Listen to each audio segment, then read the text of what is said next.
Madame, Messieurs, bonjour, merci et bienvenue pour cette nouvelle synthèse que nous vous proposons, défendre la vérité. Avec nous, nous avons donc deux pasteurs, le pasteur Émile Lazare. Bonjour Émile. Bonjour. En tout cas, merci d'être présent avec nous pour échanger et discuter sur cette étude. Et le pasteur également Gaston Fernoc. Bonjour Gaston. Bonjour. Et merci également de ta bonne humeur et d'être présent avec nous pour cette leçon, défendre la vérité. Voilà, je vous laisse l'occasion de vous installer tranquillement, de récupérer également vos Bibles et nous nous retrouvons juste après le jingle.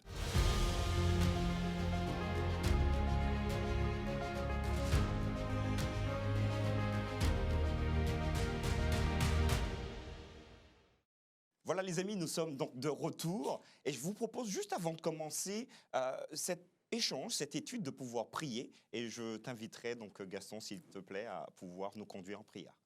Merci.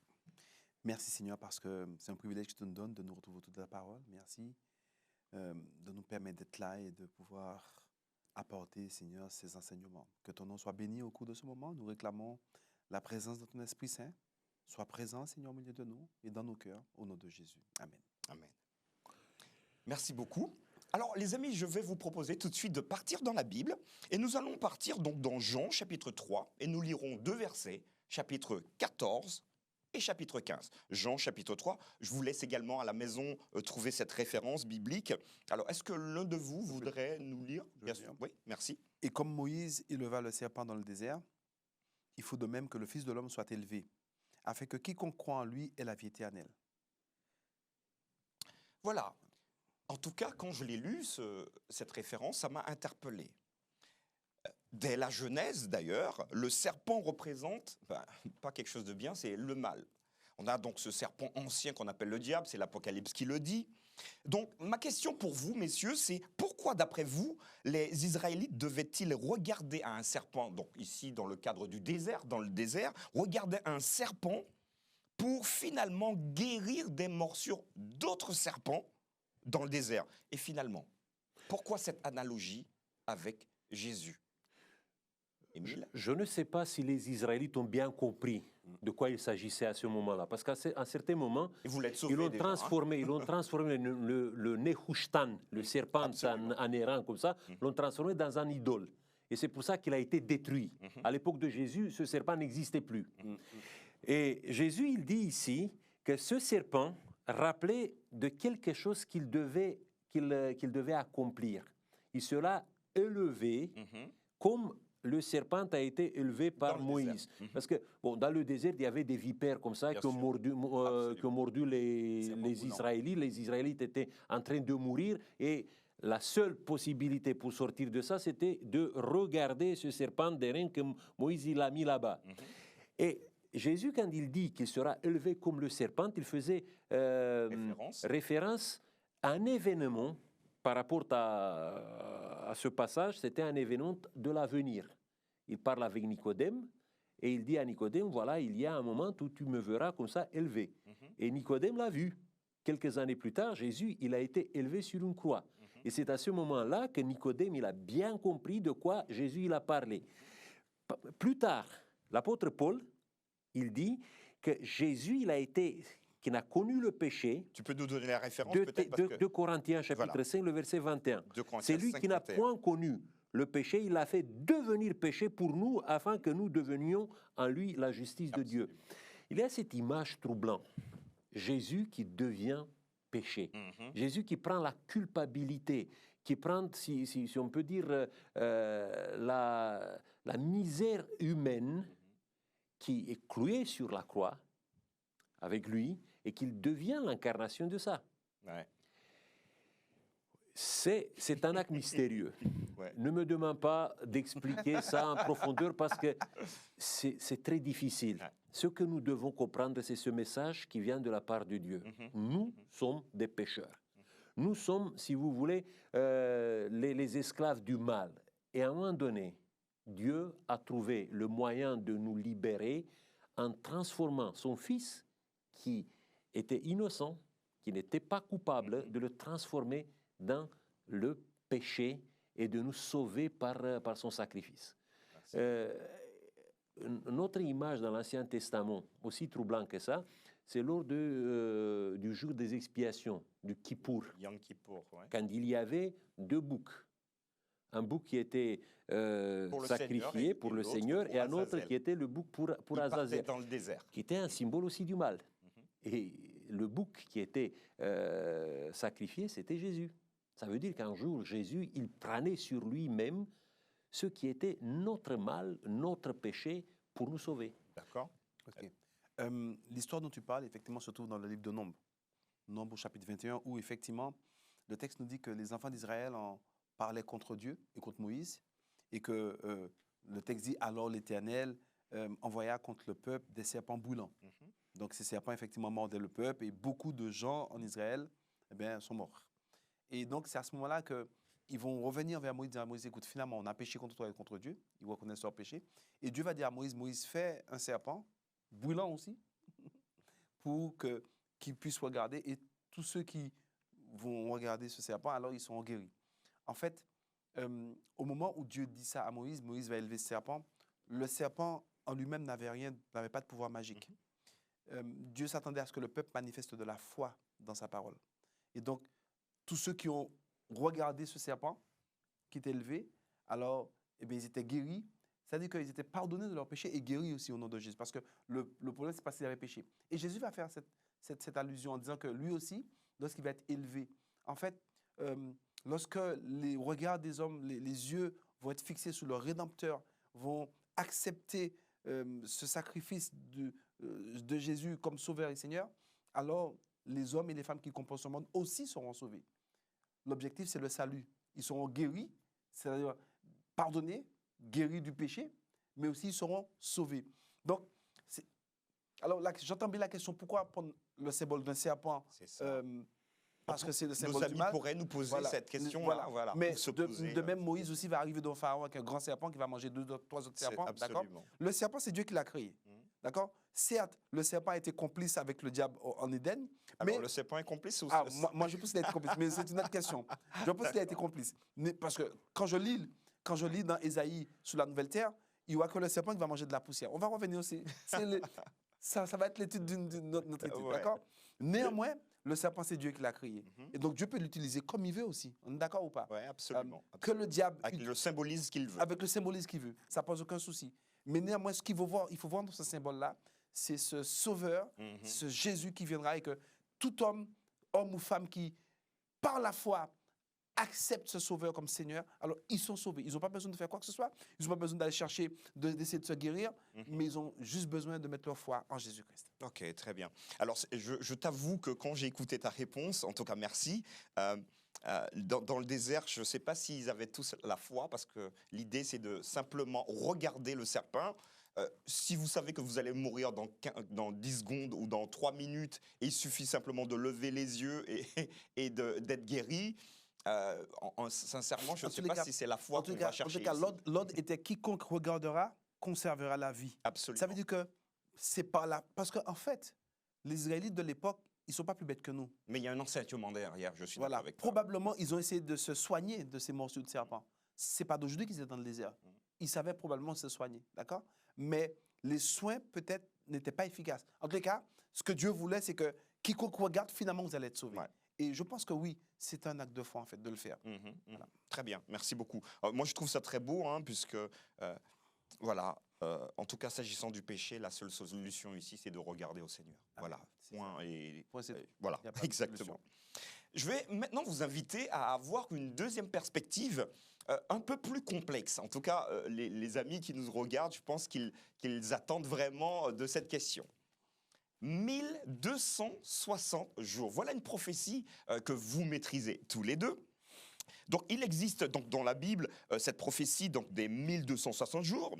Pourriez-vous, l'un ou l'autre, en quelques mots, nous résumer cette prophétie des 1260 jours et nous dire en quoi sert-elle aujourd'hui à fortifier la foi du croyant? Donc 1260 jours, pardon, à quoi ça sert? Et puis qu'est-ce que c'est finalement? C'est quoi cette prophétie? Qui veut...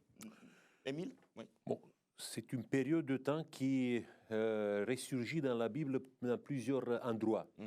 La première fois, quand il s'agit de ce qu'on appelle 3 ans et demi, c'est à l'époque du prophète Élie.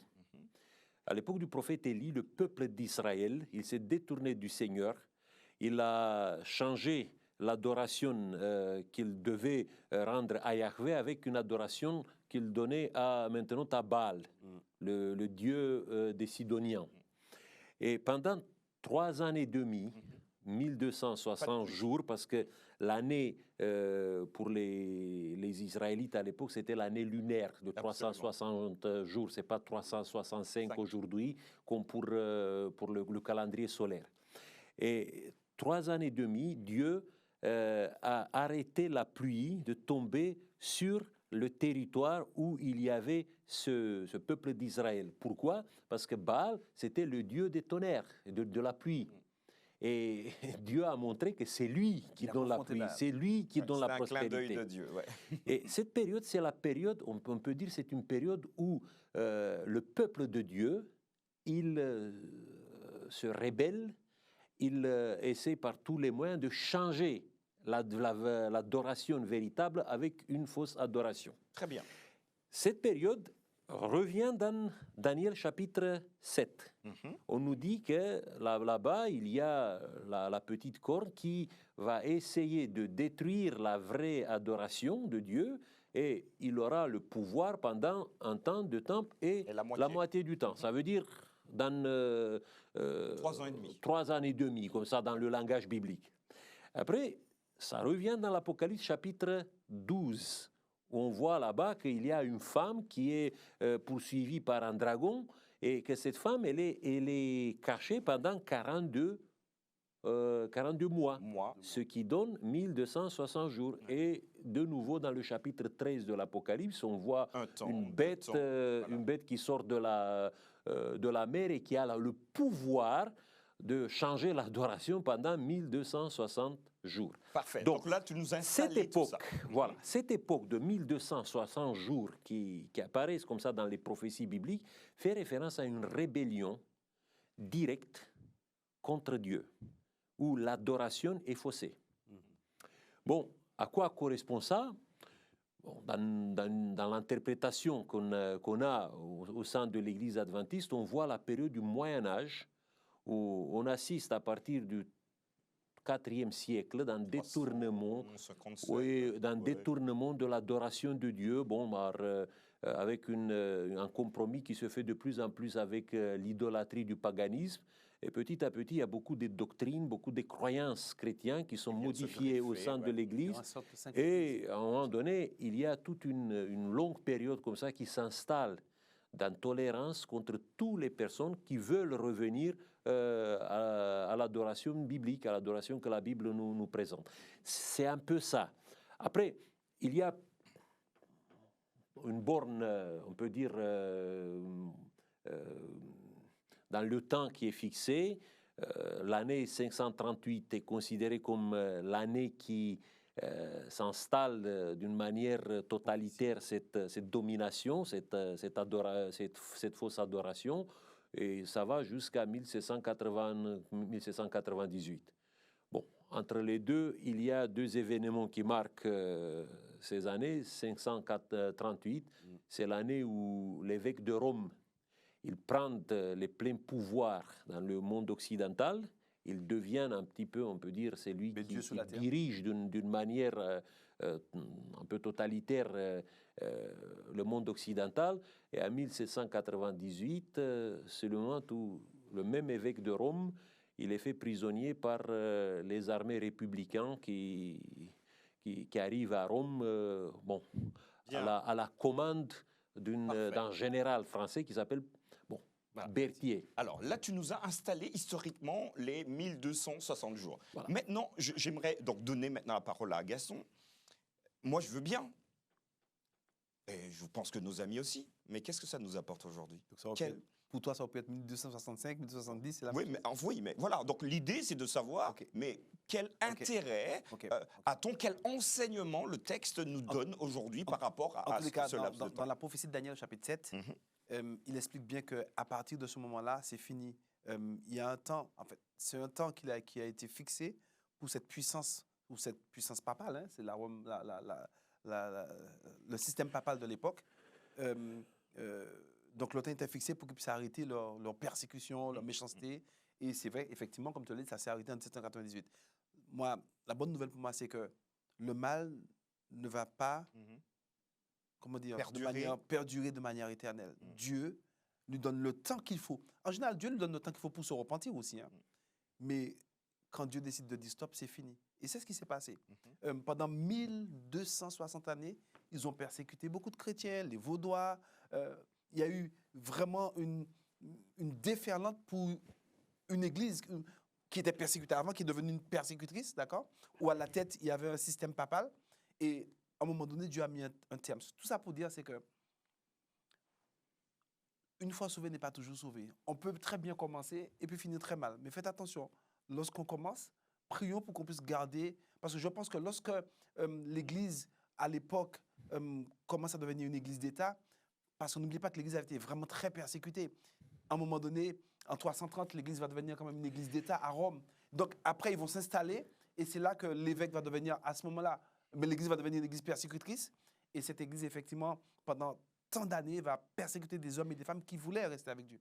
Et ce qui me fait plaisir dans cette affaire, ce qui me réjouit, c'est que le mal ne va pas perdurer éternellement. Dieu a fixé un temps. Dieu a fixé un temps. Si vous souffrez, sachez que Dieu aussi a mis un terme à ça. Si quelqu'un vous persécute, il y aura un terme à tout ça un jour, tôt ou tard. Voilà. D'accord. J'aimerais une chose. Alors, rapidement, parce qu'il rapidement, faut qu'on avance, s'il te plaît. Merci. En fait, le mal qui s'est produit dans cette période, on peut dire du Moyen-Âge, dans l'histoire de l'Europe, ça vient d'un mariage contre nature. Et ce mariage contre nature, il a été initié à l'époque de Constantin. Qu'est-ce que tu entends par mariage contre nature? Ça veut dire qu'il y a deux pouvoirs. Le pouvoir spirituel, qui était représenté par l'Église chrétienne, et le pouvoir temporel qui était représenté par l'Empire. Et oui, au IVe siècle, Constantin, il a voulu sauver l'Empire en introduisant l'Église dans les affaires de l'Empire. Et c'est une faute grave que l'Église chrétienne a fait à ce moment-là parce qu'elle s'est mêlée dans les affaires de l'Empire. Et quand elle s'est mêlée dans les affaires de l'Empire, elle a fini par être totalement contaminée. Elle a utilisé le pouvoir temporel, politique, pour imposer certains de ses dogmes. Et comme dans l'Église, il y avait des conflits entre des différents courants qui existaient à l'époque, trinitariens, antitrinitariens, pneumatomaques, etc., tous les gens qui étaient plus proches du pouvoir, ils ont utilisé le pouvoir politique pour imposer leurs choses. Et ça a ouvert la boîte de Pandore dans l'Église. Et ça, c'est un scénario qui s'est répété après avec l'évêque de Rome dans le monde occidental, mais aussi avec les patriarches orthodoxes dans les... D'où un enseignement pour nous aujourd'hui. Attention de ne pas mêler la puissance politique avec la puissance spirituelle. Je sais que vous êtes des passionnés, mais court, parce qu'il faut qu'on avance. C'est très bien, c'est très juste ce qu'il dit, parce qu'en fait, cette église, au début, on en a parlé d'Apocalypse chapitre 12, où cette femme était dans le désert, confrontée au dragon qui voulait absolument manger cette femme-là. Et bien, cette femme, effectivement, a passé tellement de temps dans le désert avec ce dragon qu'au chapitre 17, on le retrouve à Califucho sous la bête. En fait, voilà, ils sont devenus copains. Et c'est ça le problème. C'est ce mélange de politique et de religion. D'ailleurs, Daniel le fait remarquer. Quand Daniel parle au chapitre 7, il parle de bêtes, des 3 bêtes. Et en parlant de la petite corne, il dit qu'il avait des yeux d'homme et une bouche qui parlait avec arrogance. Et dans Daniel, la dimension humaine veut dire une dimension religieuse. C'est-à-dire que Daniel montre que c'est un pouvoir politico-religieuse, et c'est ça le danger. Merci. Lorsque l'Église devient politique. Voilà. Alors, le danger, il est toujours là. Parce qu'il y a toujours, si vous regardez aujourd'hui, dans la situation où les idéologies, la plupart des idéologies humanistes sont déjà éliminés de la scène de l'histoire, les gens commencent à nourrir cette idée que peut-être la religion va sauver le monde politique.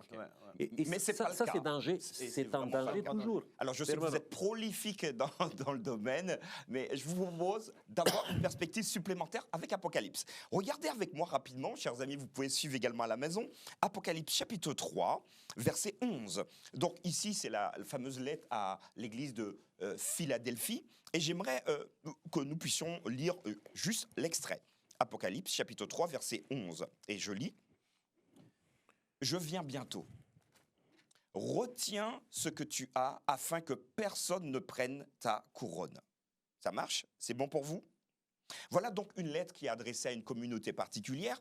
Et par rapport à ce texte-là, j'aimerais vous poser donc 2 questions. La première, qu'est-ce que le chrétien a en sa possession qu'il ne doit pas perdre, qu'il doit retenir? Quand donc Jean écrit ce texte, donc il est bien sûr inspiré par Dieu lui-même, retiens ce que tu as. Donc ceux qui sont en train de nous regarder là, qu'ont-ils qu'il ne faut absolument pas qu'ils perdent? Qu'en pensez-vous? Ok. Bon, quelle est la couronne? La couronne, le mot grec. Le mot grec, c'est Stéphanos. Ouais. Stéphanos, c'était une couronne de laurier. Alors là, tu nous parles de couronne. Bon, oui. Alors on va commencer sur la couronne. Mais oui, mais la couronne, mais ça c'est lié. Okay. La couronne de laurier, on l'a portée soit quand tu gagnais une compétition olympique, soit quand tu faisais un triomphe. Quand tu arrivais, par exemple, tu étais l'empereur, tu as gagné une bataille, tu faisais le triomphe comme ça à Rome.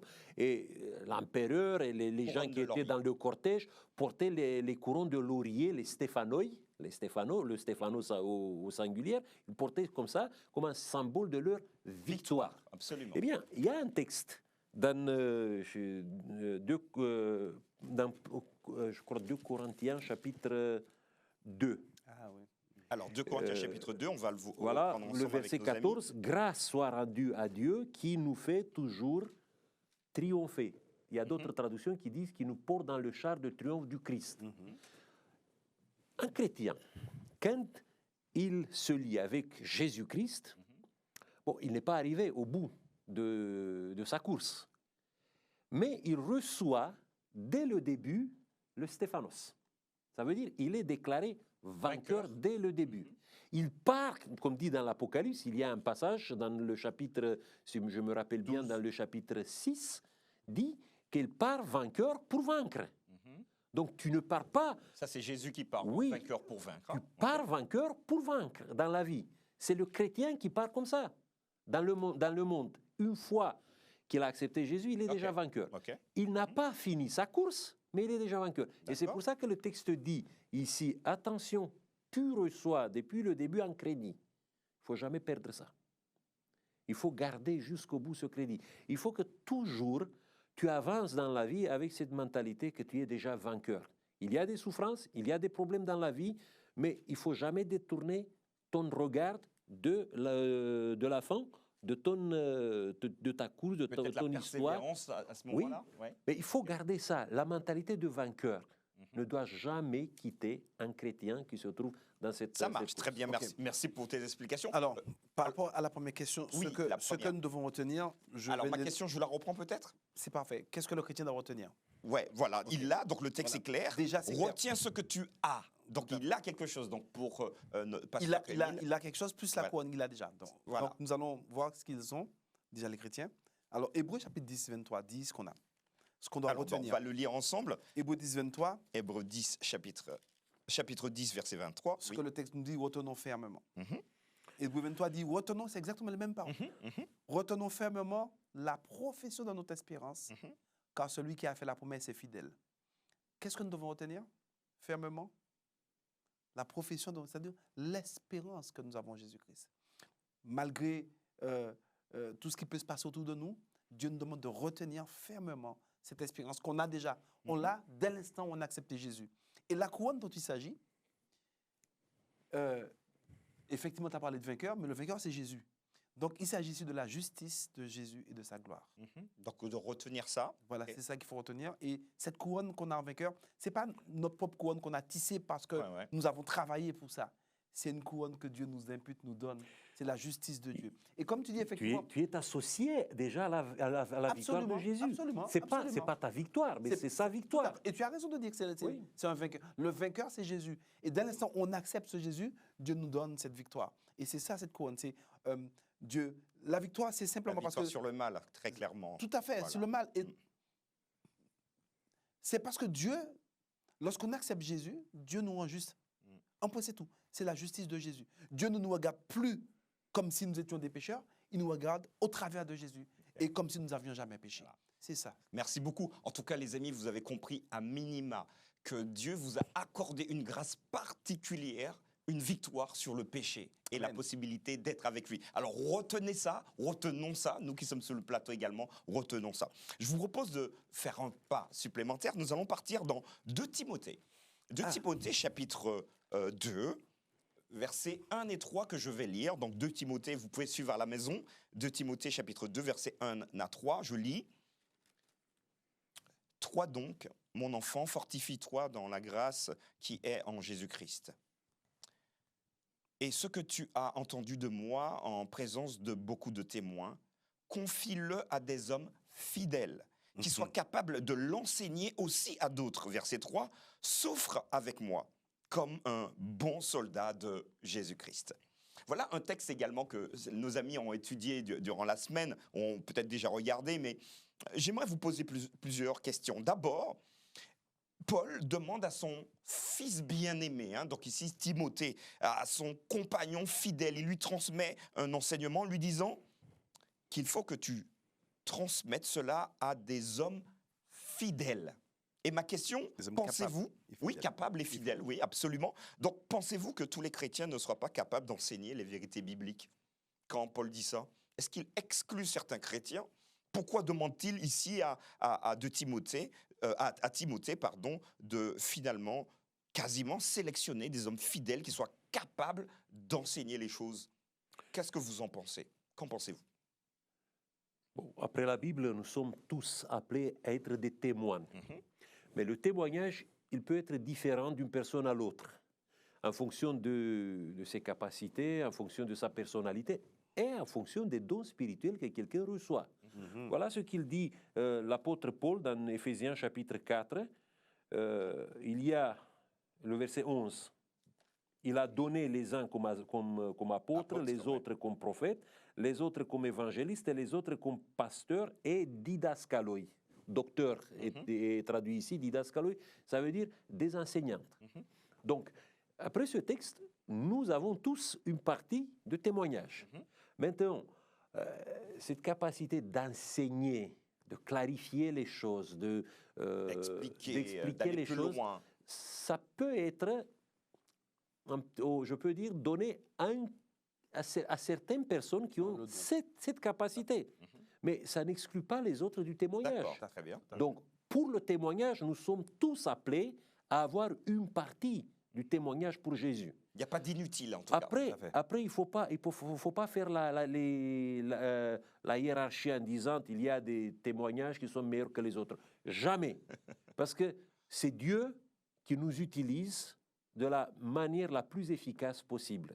Et il est possible que, après notre évaluation, le témoignage de quelqu'un n'est pas grand-chose, mais quand on voit ce témoignage dans l'histoire du salut, dans la perspective du salut, une seule personne peut faire la différence parce que touche le cœur de quelqu'un qui peut faire des choses plus grandes encore. Bon, je connais des histoires comme ça, mais je m'arrête parce que Merci beaucoup. En tout cas, je vais dans le sens d'Émile. Je crois que tous les chrétiens sont capables d'apporter un enseignement, c'est-à-dire dire que Jésus est leur sauveur, leur Seigneur. Cependant, effectivement, la Bible dit que Dieu a donné des dons. 1 Corinthiens chapitre 12 aussi en parle. Il dit par exemple, à un, il donne une parole de connaissance, à un autre, une parole de sagesse. En fait, oui, Dieu a donné des ministères dans l'Église aux chrétiens.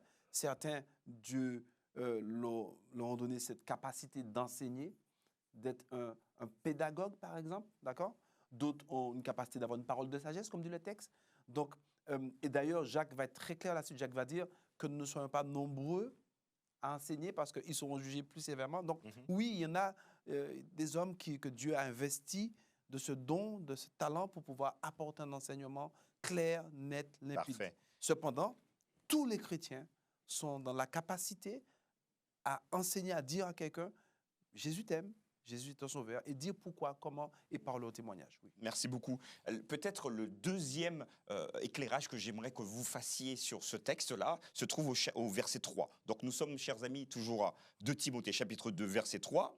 « Souffre avec moi comme un bon soldat de Jésus. » Doit-on s'attendre à la souffrance dans cette mission? Parce que Moi, je suis douillet. C'est pas le cas, non, mais j'illustre. Mais si je me sais douillet, si déjà Paul demande à son ami Timothée de souffrir, qui serait vraiment enclin à rentrer dans la mission alors qu'il sait déjà qu'il va souffrir? Qu'est-ce que vous en pensez? Est-ce qu'il y a une manière de voir le texte pour nous encourager et pas nous enfoncer? En 2 mots. Bon, si on le met dans le contexte, Paul, il fait référence, il prend 2 images, l'image du soldat et de l'athlète. Et il dit que dans les 2 cas, pour gagner quelque chose, Absolument. il faut avoir une discipline. Absolument. Je crois qu'ici, Paul parle de la résilience. Il faut avoir de la résilience au moment où tu suis Jésus. Parce que ton maître, avant toi, il a emprunté une route escarpée, avec beaucoup d'embouchures, avec beaucoup de pièges, avec beaucoup de problèmes et de souffrances. Donc, tu ne peux pas attendre que ta route soit un boulevard ou que ça soit une autoroute et que tu vas arriver comme ça jusqu'au bout. Tu voudrais rajouter, voilà. Il a très bien dit. Je veux juste dire, il y a cette partie discipline et puis la souffrance, effectivement, c'est dans le sens aussi, il faut rester connecté à Jésus toute sa vie. Comme dit Paul, de garder le contact avec Jésus. Lorsqu'on regarde, par exemple, le psalmiste Asaph, au psaume 73, il disait qu'à un moment donné, c'était tellement dur qu'il avait envie de lâcher. Et la souffrance, c'est ça aussi, c'est de tenir ferme grâce à Dieu, en fait, de ne pas perdre le contact et d'être dans cette discipline. Tout à fait. Voilà. Écoutez, chers amis, moi, je vous remercie en tout cas d'avoir participé avec moi pour cet échange. J'espère qu'elle a été fructueuse également pour vous, cette étude, cette synthèse. N'hésitez pas à commenter, à nous dire dans la bienveillance toujours ce que vous en pensez, si vous avez des éléments supplémentaires. En tout cas, je vous remercie tous les 2 d'avoir participé à cette émission. Et chers amis, nous aurons donc l'occasion de nous retrouver la semaine prochaine pour une nouvelle étude. À bientôt. Bientôt.